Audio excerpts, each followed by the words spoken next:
Welcome, everyone. My name is Bridget Cabrera, she, her, hers, and I'm the Executive Director of Methodist Federation for Social Action. MFSA is an over 100-year-old faith-based policy and organizing network. Our mission is to mobilize, lead, and sustain a justice-seeking United Methodist movement, energizing people to be agents of God's justice, peace, and reconciliation. We are excited to be co-hosting this series of webinars with our partner, United Methodist for Kairos Response, UMKR. We acknowledge that this land and the many lands that we are all joining from, its history and all the beings seen and unseen, known and unknown, as we step into our work on this land, in these lands, most of us as uninvited guests. We offer this work in the spirit of reparation, devoting ourselves to justice as we strive to uplift the legacy of all of these places. And we invite you to acknowledge the indigenous land of where you are joining from and type that in the chat.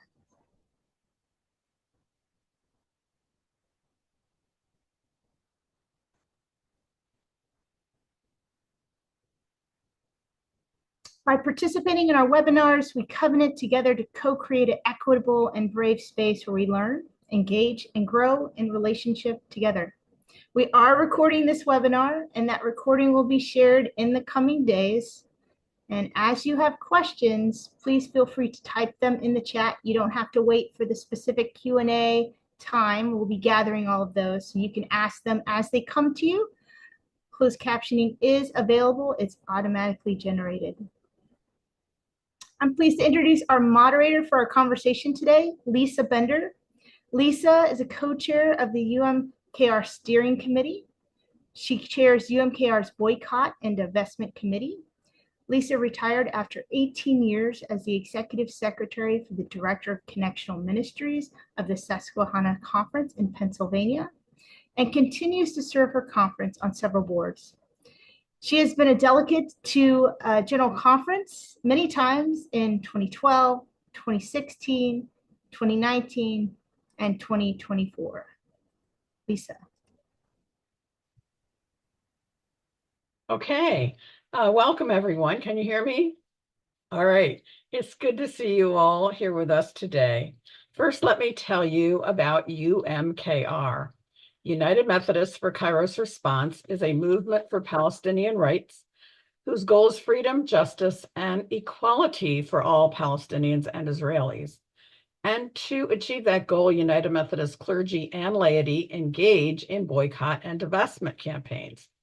Also in political actions to change government policy and education to help our church and our society to understand what is happening in the Holy Land and how we can support the Palestinian people in their liberation struggle.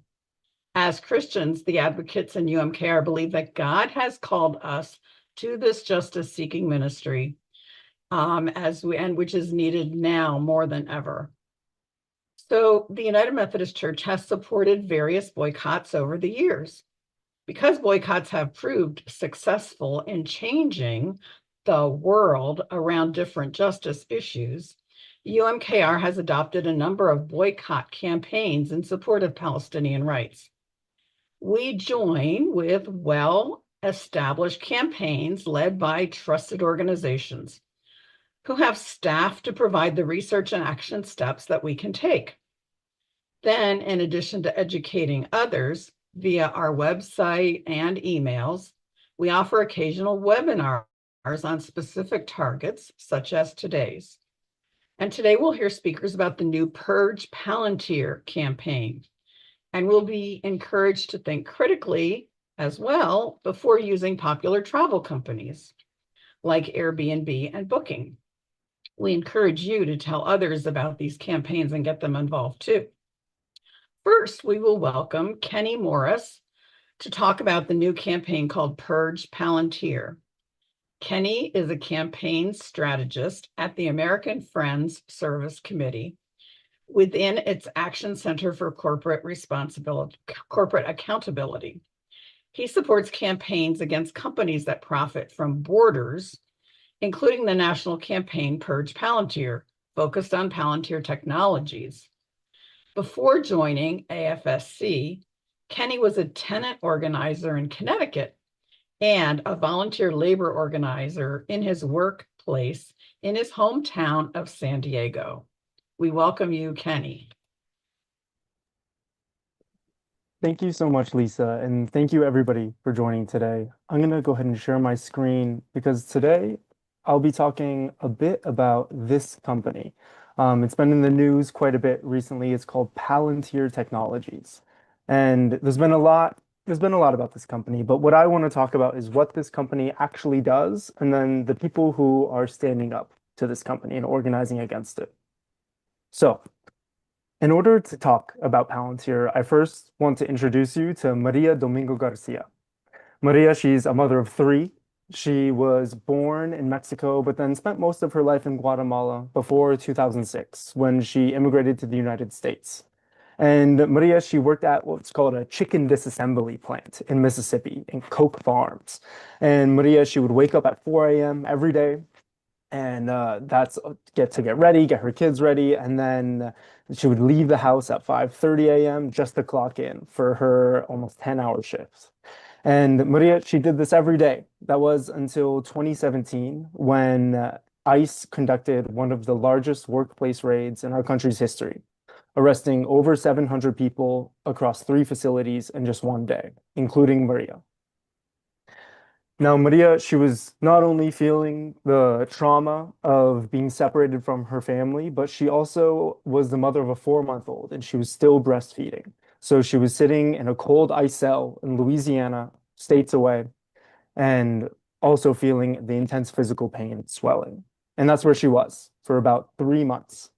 And that was not until she was deported to Mexico. And that was right before the borders closed for the COVID-19 pandemic, separating her from her family for years. And you can read about Maria's story because she wrote many open letters, and she herself attributes what her story, or what she went through, to Palantir Technologies. And she says this because what Palantir does is what they say is they find patterns between massive data sets. Because Maria's story could not have been possible without the patterns that Palantir finds. Because what ICE does is they buy Palantir software to then bring together all the different data that they have on people. Maybe a tip line mentioned that a name that worked at this same workplace, and then they started looking into this place. Or somebody on social media that they've been tracking posted about working at this place. And that's how ICE uses Palantir to then connect all these different data sets into one place. And when I say massive data sets, I really mean massive. I think 10 different Excel sheets with millions and tens of millions of rows on it. And what that looks like is they collect things like your address, your license plate, your social media presence, as well as your location, using both those two things, but also sometimes cell tower information.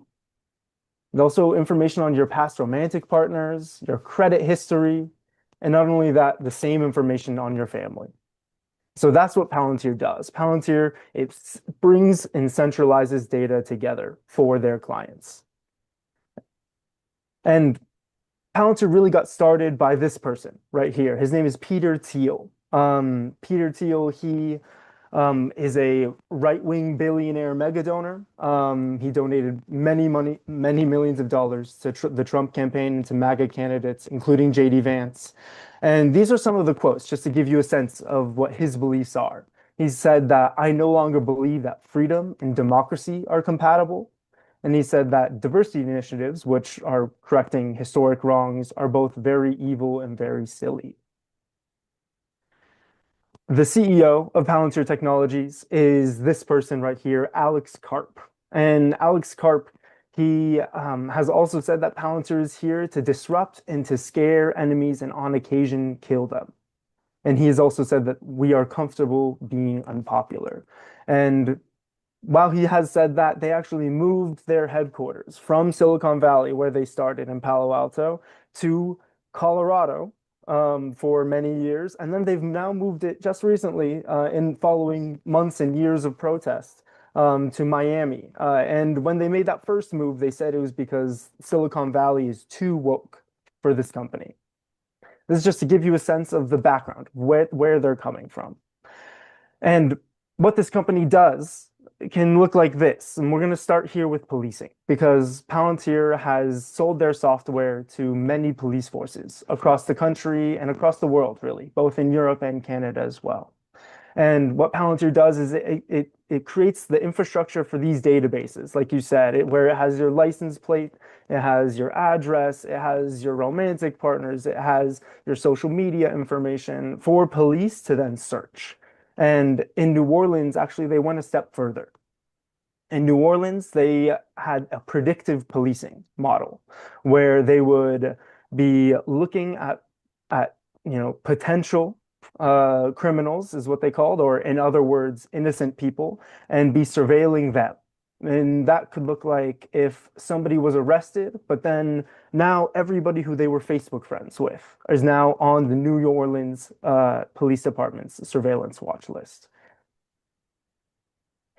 And that's the tools that they sold to the Israeli government when they first began working with them in 2014. And they opened an office in 2015. These tools, they looked like surveilling Palestinian social media to draw connections between different people. And I don't need to tell the people here this, but the Gaza genocide is really an AI-powered genocide. An algorithm decides which buildings to bomb and who lives and who dies in this genocide, really. And Palantir is a key partner in this. And they're one of the only companies actually that not only works with the government of Israel, but they also eagerly support the genocide in Gaza because they took out this full-page ad in the New York Times in October 2023 saying Palantir stands with Israel. And then also in January 2024, they had their first board meeting of the year in Tel Aviv during the genocide. And at that board meeting where they signed what's called their strategic partnership with the Israeli military, where they began selling their core products that plan military operations and execute them to the Israeli military. And this is all synthesized together by their AI tools. And so what we know that they have done in Gaza is that Palantir's technologies has been used to plan raids for the Israeli military in Gaza during the genocide. And they also were Palantir was behind orchestrating the illegal beeper or the pager attack in Lebanon, which killed dozens of people and injured thousands, and many thousands of civilians. Not only that, but Palantir's technology is also in the United States Civil Military Coordinating Center, where it tracks the aid that enters Gaza and leaves Gaza. And that's Palantir's technology. And talking about the US military, that's really where Palantir makes most of its money. And it's through this tool that they've created called Project Maven. And it has chosen, some internal sources have said, every target for the United States military in Iran, including the girls' school that killed over 175 people, including many elementary schoolers. And it's their biggest cash cow, truly. And Project Maven, what it does is it's an AI platform that lets AI comb through all the drone footage that the United States military has and is currently flying over and is combing through and looking for trucks and people to bomb. And what it does is it suggests a list of potential places that the United States military could send weapons to. And literally what they have to do is just hit accept. A person just hits accept, and then the AI algorithm will give that order to the people with guns who then pull the trigger. And what has been recently uncovered actually is that this Project Maven, Palantir software, is being used by the US military in some say every combat situation that they have been in since 2019. And not only that, they are also, like we talked about in the beginning, a strong supporter of ICE that helps track and surveil immigrants. And this tool that they've been building for ICE called Immigration OS tracks in what they say is near real time the location of people who are looking to self-deport, as well as track the location and the logistics process of deportations. And so this is what Palantir does. It is really on the forefront of some of the worst atrocities of our time.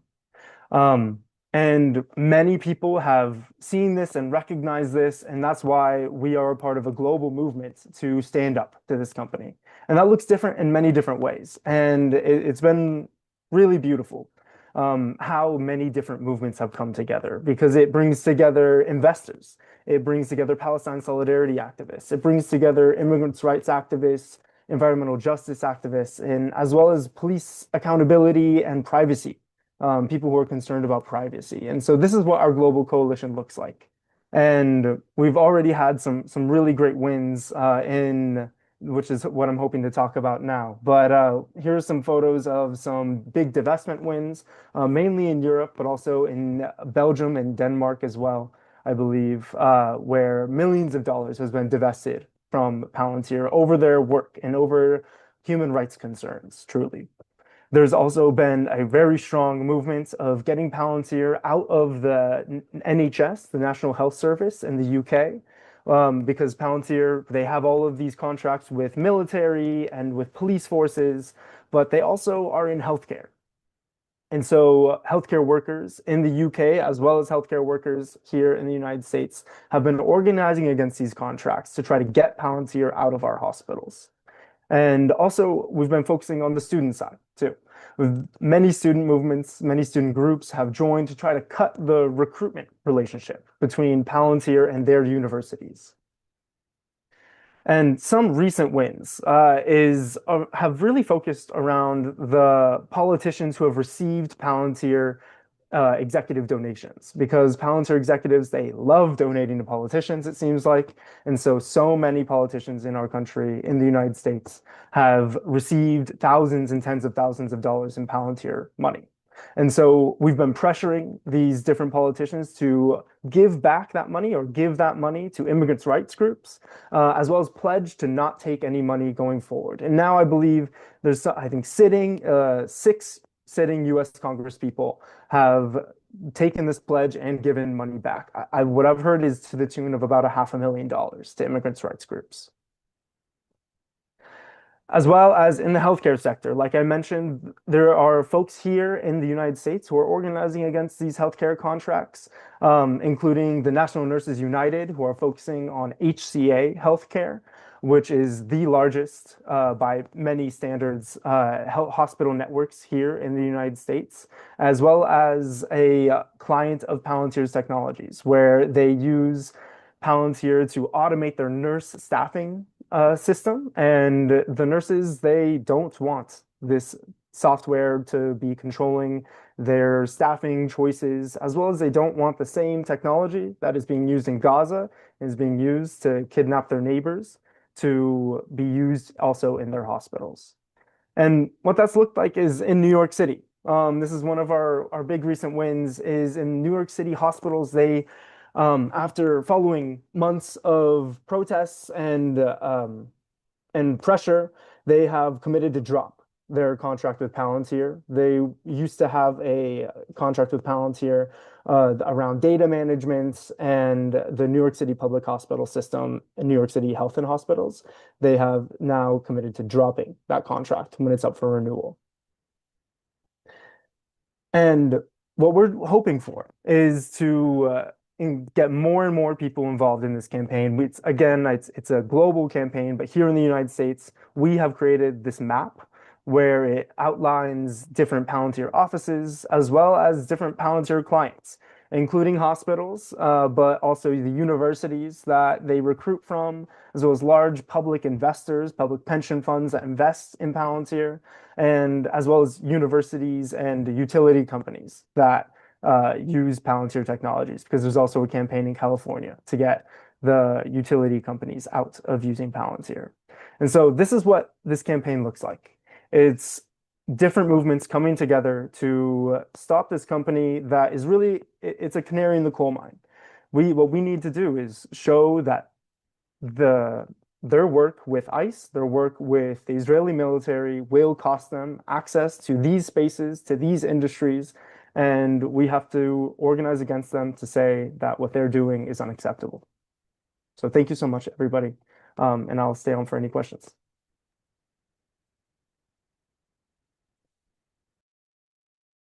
Thank you so much, Kenny. Wow, what a killing machine Palantir is in so many spheres, and how worthy a cause is this. I wanted to let you know that United Methodist for Kairos Response recently put letters in the US mail, snail mail, to 23 users of Palantir software that are listed on the PURGE Palantir website, demanding that these, like mostly health systems and institutions of higher education, stop using Palantir products. It was a 3-page letter greatly detailing the harm they're doing, especially in Palestine. It was gratifying to learn that even before our letter got to the New York City health and hospital system, they had announced that they're not going to renew that contract, and hopefully others will follow. But be sure to use the tool that's at the PURGE Palantir website, where you can send a message to all of these companies in the United States that he just showed you on the map. So many of them are interconnected, as you could tell by the logos. They're giant systems with so many participants. So we're going to switch gears here a little bit. And next, we're going to hear from Lucas Ferbraro about a campaign from the BDS movement that encourages hospitality hosts and travelers to hold accountable those who are complicit with settler colonial apartheid, occupation, and war crimes. Lucas Ferbraro is a member of the Palestinian BDS National Committee, a Brazilian-born activist and political content creator who is based in Berlin. He has served as communications director for DM25, as well as for the BDS movement. Actively involved in diverse social and political causes, Lucas speaks and writes on such issues as misinformation in global conflicts, media manipulation, propaganda, and social justice. So welcome, Lucas. Thank you, Lisa. Thank you all for the invites to be here. Thank you, Kenny, for the brilliant presentation. I will share my screen as well. I hope you can all see it. I don't have slides, but what we're gonna do is we're gonna first of all take a quick look at our organizing toolkit to orient us a little bit and hopefully give you a bit more information as well if you do decide to take a look at the guide yourself afterwards. And then we're also going to take a look at some other key elements of this, the No Room for Genocide campaign, a fairly recent campaign that has been launched by the BDS movement. And this campaign has the primary focus of reaching out to business owners in the hospitality industry. So if you own a hotel, a bed and breakfast, etc., how can you avoid being complicit in violation of Palestinian rights, but also ethical tourists? And we're going to take a look at what that means and a couple of key companies in that sense that we're looking to pressure. Let me jump ahead here to first take a look at what are the main goals of the No Room for Genocide campaign. So first of all, is to create deterrence against alleged Israeli war criminals booking or visiting tourist establishments that oppose Israel's genocide in Gaza. We've seen, obviously, in the swell of solidarity, meaningful solidarity around the world with Palestinians, especially since the genocide in Gaza began. That also includes solidarity coming from those in the hospitality industry. And I'm going to mention one or two specific examples here that are actually also mentioned in this toolkit. So to disincentivize offering products or services to alleged Israeli war criminals, challenge the complicity of travel aggregators like Booking, Airbnb, etc., Expedia as well. These are targets of the BDS movement, pressure targets, but that we ask people to boycott whenever possible. And I'm going to hopefully equip you to do this. It might be easier than it seems at first. And then lastly, to also pressure states to impose visa obligations, including effective screening processes for Israeli nationals and other nationals from states where international crimes are being committed at a large scale. Here we just have some background on international law, but looking to focus here on what steps ethical businesses and afterwards ethical tours can take. So first of all, and this is really not a new thing, we're asking any business owners that want to show solidarity and join this campaign to consider becoming apartheid-free zones. The apartheid-free zones campaign is already a much older and ongoing campaign by the BDS movement, in which any space, be it a cafe, a restaurant, a cultural space, any other establishment, could even be digital ones, it could be a podcast or something like that, can declare themselves to be apartheid-free zones. That is a kind of a separate subject, so we're not going to get too deeply into it, but just know that if you happen to be a business owner and is interested in that, there is, you can just search online, go on the BDS website, and we have a guide as well to take you on that journey to becoming an apartheid free zone. And it can be added to a beautiful map that we have on the BDS website as well, showing all of the apartheid free zones around the world. We are also asking beyond that, and this is more specific to No Room for Genocide, for businesses to be a part of the Sanctuaries of Peace initiative. So this is a pledge essentially, and I have it open right here to show you, in which you can commit to a few basic things, such as respecting human rights, practicing and promoting sustainable and eco-friendly tourism, not tolerating racism, sexism, or any other form of discrimination, not doing business with credibly suspected war criminals, racist bullies, etc., and ensuring respect for staff, the premises, and local community and its culture. This is something that we emphasize as well, that by hosting war criminals or suspected war criminals, you also, it is not just unethical, because these people under international law are not allowed to enjoy this privilege of stress-free vacations, but also there's a risk element as well, as far as staff and communities are concerned. So here you can sign this pledge, can include the name of your establishment, your email, and the city and country. Many around the world have done it already. Then there are some steps here that we share with businesses that might want to leave Booking and Airbnb due to their complicity. We don't demand that they do so necessarily, because unfortunately these platforms are monopolistic and they can be very difficult for this to be done. But if it's possible, great, fantastic. But if it isn't, we offer some steps here as well to allow you to show solidarity meaningfully, also help pressure these platforms to end their complicity from within, so to speak. So you have some tools to do that here. And then lastly, you can, as a business, request background clarification. So this is an initiative that was actually pioneered in Japan by this hotel called Wind Villa in Kyoto. The owner and manager of Wind Villa produced this background clarification document that he asked guests from places in which war crimes and human rights violations are happening on a large scale to sign, basically stating that they were not involved in committing such crimes. And so he asked guests from several different countries, not only Israel, to do this. And then for a little while, he did this without incident, but then he asked an Israeli guest to sign this. I think about a year ago it was, and then there was incidents, and then this guest, I believe, he actually signed this document, but made a fuss about it.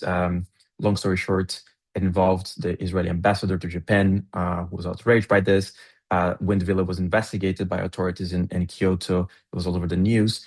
Eventually, they were cleared of any sort of discriminatory behavior, and as a matter of fact, grew more popular as a result. But Ace from Wind Villa, something else that he stressed in a beautiful message that he recorded for us, that you can find on social media, was that he saw this as not only his moral and legal duty as an individual, but also in his position as a manager responsible for the safety of other guests and of staff. So this is what we're asking businesses to do, and here you can see also a model of such a document that businesses can use if they want to implement something similar. And then we turn to ethical tourists. So here we have a couple of things. First of all, we have a separate pledge for individuals, for ethical tourists, to also sign, expressing their support for the campaign. And then beyond that, we have the element of the complicity of Booking and of Airbnb. We're asking consumers, to the extent that it's possible, to boycott those platforms. Now, and sorry, I should have clarified this from the beginning, but the issue with Airbnb and Booking.com is that they offer listings on occupied Palestinian territory. In the West Bank, including East Jerusalem, in illegal Israeli settlements. So they profit directly from occupation and apartheid against Palestinians. And here I have Airbnb open to sort of show you how that looks like in practice. So here we're looking at the West Bank and also East Jerusalem down here. You can see some listings in that are not in illegal Israeli settlements that might be run by Palestinians, but many of them are not. They are in very openly in Israeli settlements, like Shahar, Ariel, many others, and you can see them here very clearly. They're not so easy to distinguish from one another.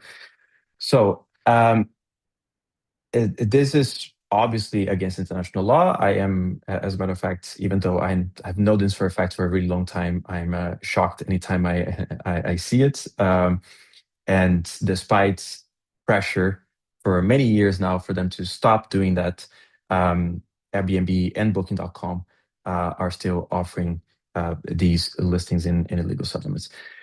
So these already sent me some preliminary questions, very good questions that people might have. Of course, feel free to add to those as well afterwards. One of them is how to distinguish those listings that are run by Palestinians from listings in illegal Israeli settlements. Well, first of all, you can take a look at the locations here. So some of them will be Palestinian cities and villages. These, in all likelihood, are listings by Palestinians themselves, but they also have here very openly the names of illegal Israeli settlements as well. So if you see them inside the Israeli settlements, then in all likelihood they are run by illegal settlers, and obviously you'd be staying in a place where Palestinians are not even allowed to not allowed to enter, places that stand on villages and cities that were dispossessed from Palestinians. There are many listings around the Dead Sea area as well, and you would be staying at, again, Israeli settlements, and in which I know for a fact, like Not here, for instance, where you can see many different listings where there are beaches where Palestinians are not allowed to go. So you'd be having a holiday in apartheid, essentially. But then the other thing is you can avoid, in many cases, you can avoid using these platforms altogether. And the way that you do this, you can still use Airbnb and Booking to find listings. But in many cases, you will see that it's quite easy to find and book them outside of those platforms. Now, if you look at a listing on one of these platforms, the chances are that they will have like a name, sort of brand that they go by. You can see here, for instance, the person's name and panorama. Like if you Google those names, you can find these listings on their own websites, or at the very least on aggregators that are not complicit. So you can book your holiday, your stay outside of those platforms and not help them profit, well, at all, really, because obviously, as far as Israeli illegal Israeli settlements go, you won't be doing that in any platform or in any means through any means period. Um, yeah, so this is one way in which you can avoid this. But if that proves to be impossible, you can, like I said, take a look at the map, and it's usually not very difficult to tell if you do that. But still, if you can't tell, you can also contact the the property directly, also through Airbnb and Booking, and ask if they are if they respect international law or if they are located in illegal settlements or run by illegal settlers. So these are just some of the things that you can do. Also, obviously, BDS at its heart is an intersectional movement, and this is no different with the No Room for Genocide campaign. Airbnb and Booking are not only complicit in the occupation and apartheid against Palestinians, but they're also having a negative impact in communities around the world by accelerating gentrification and housing precarity in many different cities. That is the case in many cities here in Europe, where I'm based, and I am sure it's also the case in many places in the US, where most of you will be based. So we invite people to look for active campaigns in that field in your hometown, in whatever you live. Join forces and add that element to those campaigns as well, to pressure Booking and Airbnb, Expedia, and other complicit aggregators to end their complicity. So, in a nutshell, this is the No Room for Genocide campaign. Again, focusing on the hospitality businesses and ethical tourists, so that we make sure that in our holidaying as well, and in capacity as hotels, and etc., we make sure that we first do no harm, as we say in BDS, and complicity of our own businesses if they exist, and also pressure others to end theirs. And that's it. And thank you for the attention, and look forward to your questions if you have any. Thank you so much. Thank you so much, Lucas, for opening our eyes to reconsider how we make our travel plans that can be part of our advocacy for justice in Palestine. And I do love their logo using the watermelon. I don't know if y'all know that the watermelon has the same colors as the Palestinian flag, and the black seeds just imply that seeds are always being planted for their justice work. So to wrap up our time together today, we've asked David Wildman to add his response regarding BDS and why BDS works. David's a former executive secretary for human rights and racial justice with the United Methodist Church's General Board of Global Ministries. And in that capacity, he has worked closely with the United Methodist Church grassroots partners in the Middle East and Afghanistan.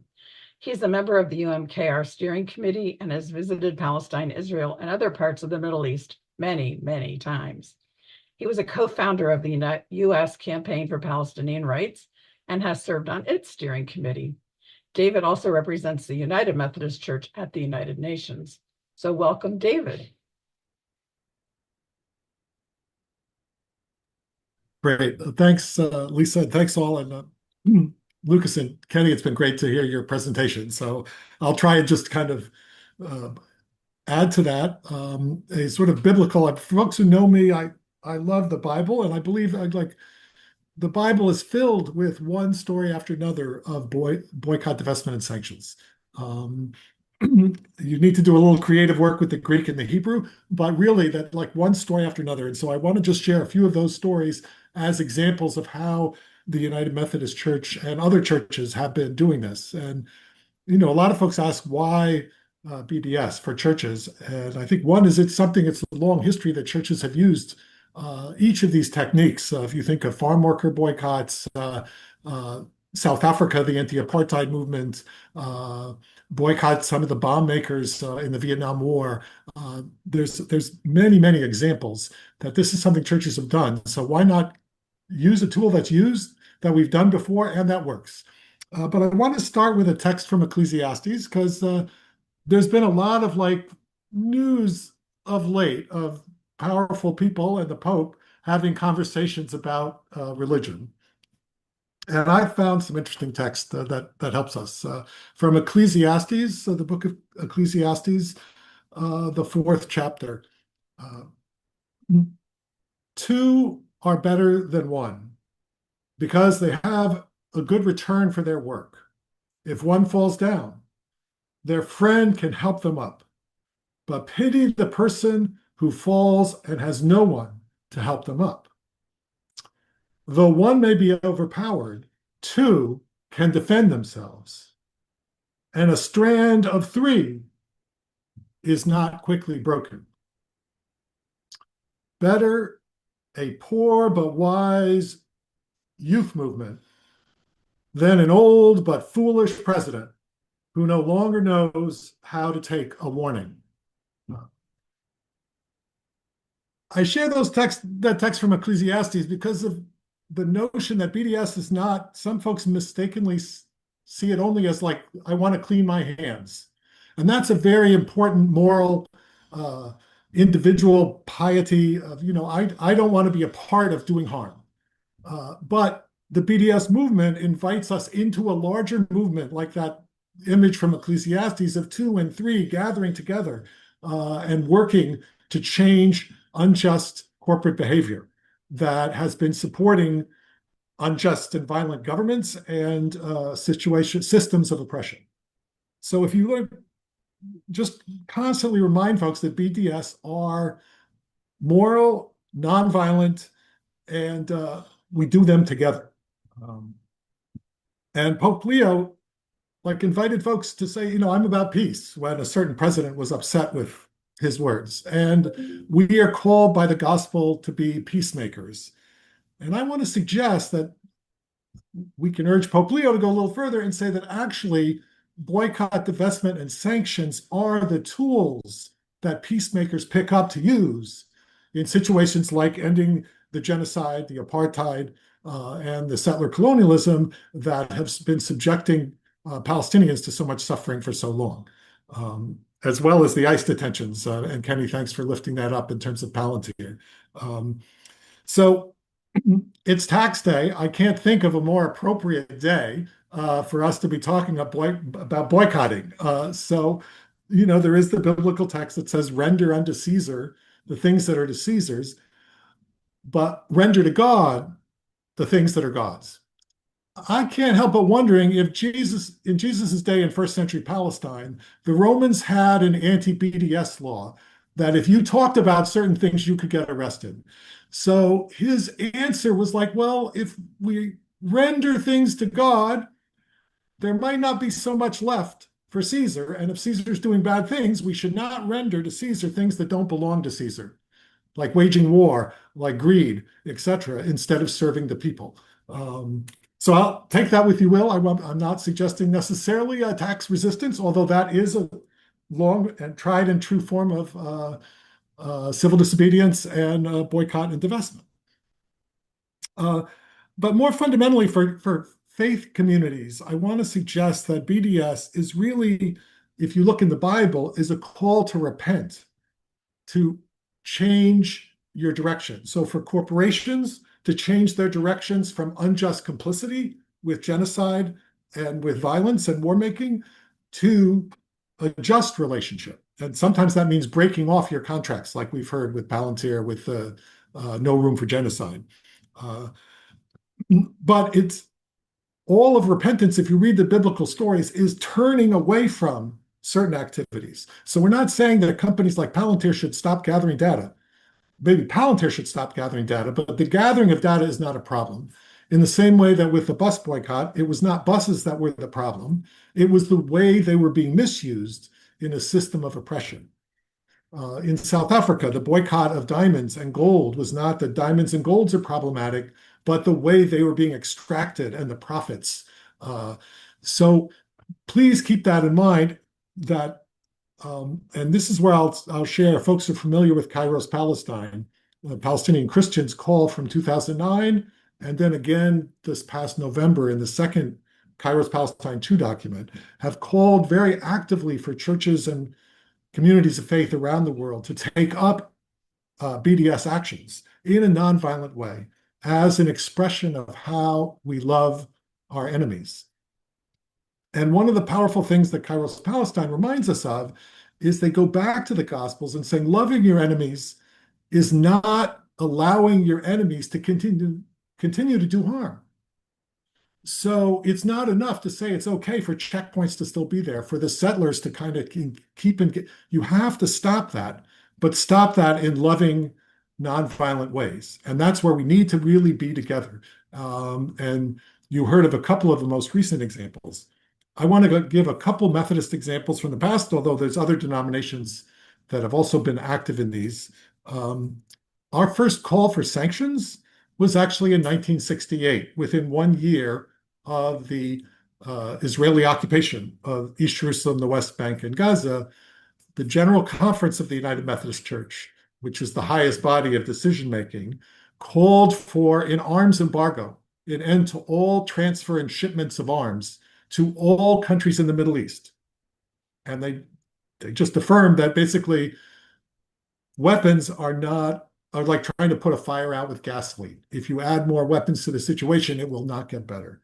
Now, sadly, the US government and many other governments have not really listened to United Methodists, but we've reiterated that call for an end to arms shipments, an end to arms transfer. So United Methodists, every United Methodist, including George W. Bush and Hillary Clinton, should be listening to their church and listening to the Bible and saying, we don't want any more aid, military aid, to go to Israel. So these joint resolutions of disapproval this week urge all your senators and reps to vote for those, to stop the bulldozers, to stop the shells and resupply, because without that resupply from the US and without the political umbrella at the Security Council and apologies, protections of the US diplomatically, Israel would not be able to continue to wage these wars that they've been waging.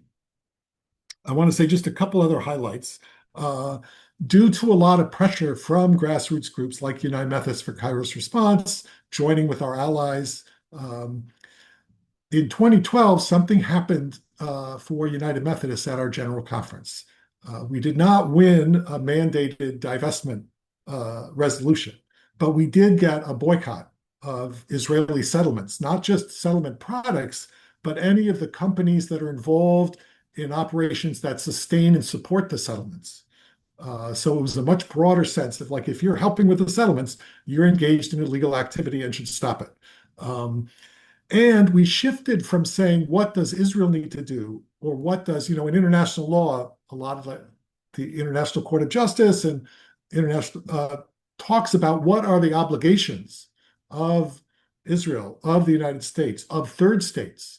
But we raised all that and then added, these are the obligations for us as individual and communities of United Methodists to take actions of joining with boycott and divestment and sanctions actions. And so I think that was an important shift. Out of that pressure came a human rights screen developed by our Board of Pensions in 2015 that led to the divestment and exclusion of 5 Israeli banks, because the banks were key in lending money to build more settlements, enabling the settlements to operate. Without the banks, without the money, there's that, what was that movie? It was like, follow the money, show me the money, follow the money trail, because that will show you a lot of where the weak points are to challenge the corporate complicity, like companies like Palantir and others. I'm running through this very quickly so we can have more time for questions. Just a couple more things. United Methodists have joined, I think, as Lisa mentioned, the Chevron boycott most recently, but also the SodaStream boycott before. We've most recently in 2024 adopted another resolution that said, as a shareholder, the argument was you can engage with shareholder, file a shareholder resolution with Palantir, with any publicly traded company. That's one avenue to push for change, as divestment is another avenue. And it's important to kind of have that there. But with sovereign debt, you're simply buying bonds and lending that money to the government. So we adopted a resolution to divest from sovereign debt, government bonds of countries engaged in prolonged military occupation. And we named Israel for its occupation of Palestine, Morocco for the occupation of Western Sahara, and Turkey for the occupation of portion of Cyprus. Our Board of Pensions worked with that and expanded that to a human rights screen that identified 60 governments that were authoritarian, a lack of transparency, evidence of corruption, as well as systematic human rights violations. And one might wonder, our next step is to push them about the status of the US government with these illegal wars that it's waging in Iran and support for Israel through military aid, attacks in Venezuela, etc. But that's maybe another webinar. I want to just close with a couple other things for folks to think about. And that is that there's a wonderful image from Psalm 33, which says that the war horse is a vain hope for victory, and by its great might, it cannot save. And I think if we look at that war horse in the biblical days, the countries, the emperors, the kings that had a cavalry, that was their edge, military edge over their opponents, over their neighbors, to seize land and to engage in war making.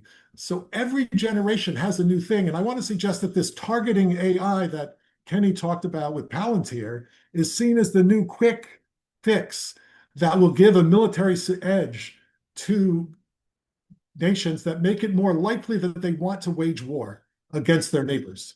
And they think that they can have a quick fix. But the Bible reminds us that those things we think of as quick fixes, of autonomous drones, cruise missiles, you can name whatever it is, are a vain hope for victory. And by their great might alone, they cannot save. And so I'll close with another text with Ecclesiastes, and then we'll hopefully have some time for questions. And this is from the 9th chapter. The quiet words of the wise and impoverished are more to be heeded than the shouts of a ruler of fools. Wisdom is better than weapons of war, but one sinful leader can destroy much good. So I think that's our challenge, is that wisdom of the communities. And what Palestinians are asking for us in solidarity is to join them in this BDS movement. And that's why I'm so pleased that the United Methodists and others of many faith communities have joined with Palestinians, and we're still learning from each other as we move forward. But as we push this wisdom and these slow actions of BDS, we need to be mindful that the violence of warmongers is still before us and causing a lot of destruction. So thank you, and I look forward to some time for questions. Thank you, David, for adding some biblical perspective and some historical perspective to our conversation. Very interesting what we can find. Okay, so let's see. There was a question for Kenny asking, what top actions would you recommend for us as individuals to participate in and support the Purge Palantir campaign? What can we do as individuals? I think that's a fantastic question. And that's actually what I spend most of my workday is focused on, is helping individuals in different groups to get involved in this. And so I think the first thing that you can do, there are a few online actions that you can find by going to the afsc.org/purge-Palantir page. You can send a letter to the CEOs of the companies that we've identified as movable that also use Palantir's technology. You can send them an online letter expressing that they should not be doing that. And as well as you can also take a look at our map, which is on that same page. You can find which Palantir ties are near you. If that's a politician, your politician has taken money from Palantir executives, or if there's a hospital nearby that uses Palantir technologies, you can get together with friends. You can perhaps your congregation and also join the campaign and start pressuring those contracts as well. And if you're interested in doing that, I heavily encourage you to reach out to me. I'm happy to share my email and we can help you get started with that. That's great, Kenny. Would you put your email in the chat for us so that those wishing to work on this campaign could be in touch with you? But yes, I did remember that you have a list of every congressperson, I believe, senators and reps who have taken money from Palantir. And I took a look and found that both of my senators have taken money, one more than the other. And so there's a way to, that's something you can reach out to them about. And I love the idea of asking them to donate the money to an immigration or to a pro-Palestine organization, not to return the money to Palantir, but to pass it on for better good, and then not to take any more. So that's an excellent, and I know we're at our time. We might just have another question or two and then wrap up very quickly here. We intended this to end in the first hour. And David wanted us to remind you that the Senate is voting tonight and this week on those resolutions of disapproval.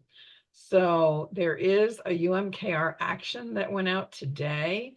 And I think Carol or Teresa is going to put that in the chat. So an automatic message can go to your senators asking them to vote yes, to not send money to support these Caterpillar machines, and not to support the bombs that we've been sending to Israel.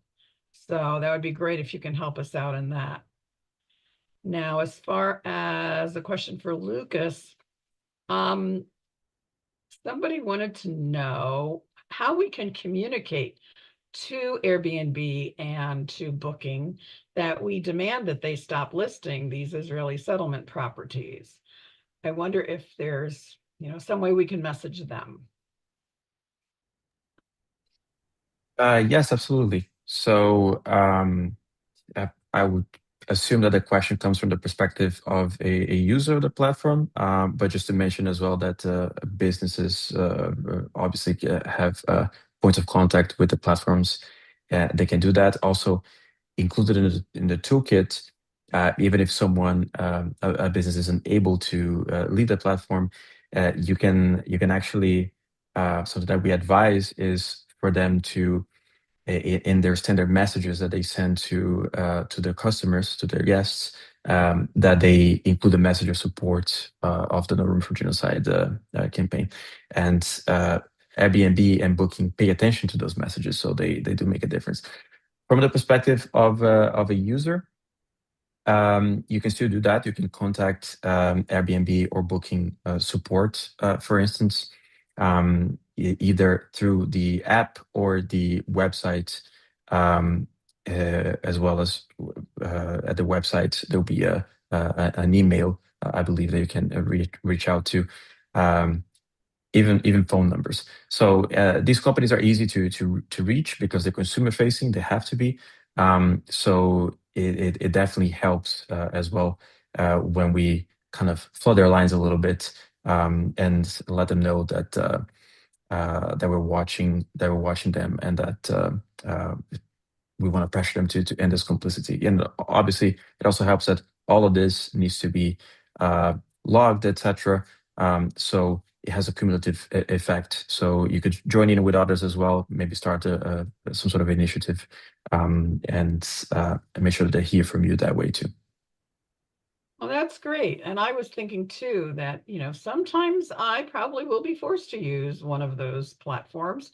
And I thought, well, if I do, then I'm certainly going to also send a message directly to their system to say, I'm not happy about this platform, and I would like you to stop listing the properties that are in the Israeli settlements, because it's really not just to avoid using the ones in settlements ourselves, but the fact that they're listing them at all makes them complicit with occupation and genocide.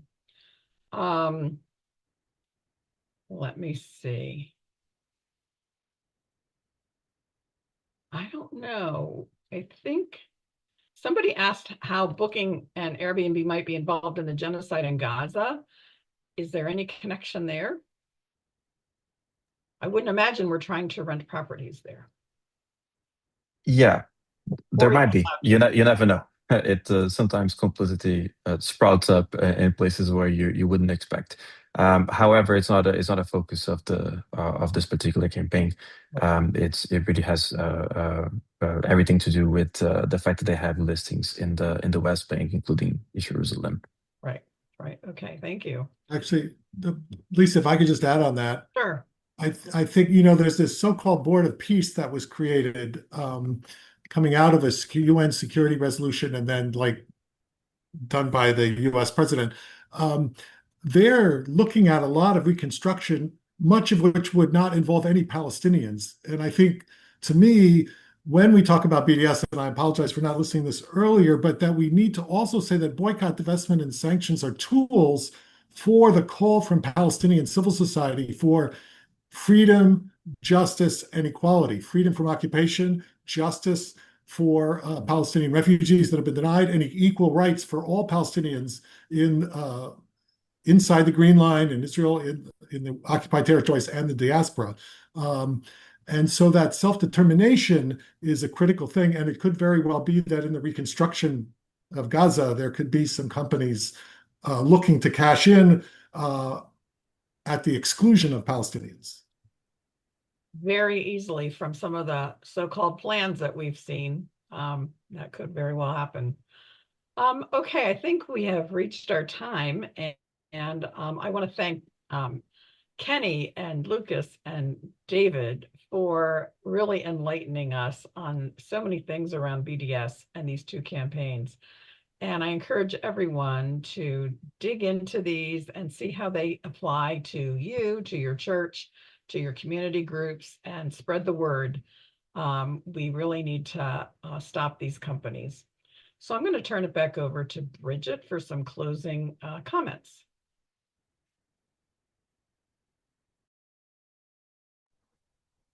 Thanks, everyone. The recording for this call will be shared out in the coming days and will be available on both of our YouTube channels. So please be sure to check out the recording and share this with folks in your congregation, with your Sunday school classes, with folks in your conference. Let's continue to share this information and get more folks involved. And more information on our next webinar will be coming, so be on the lookout for that as well. Thank you everyone for joining us, and we hope to see you at our next webinar.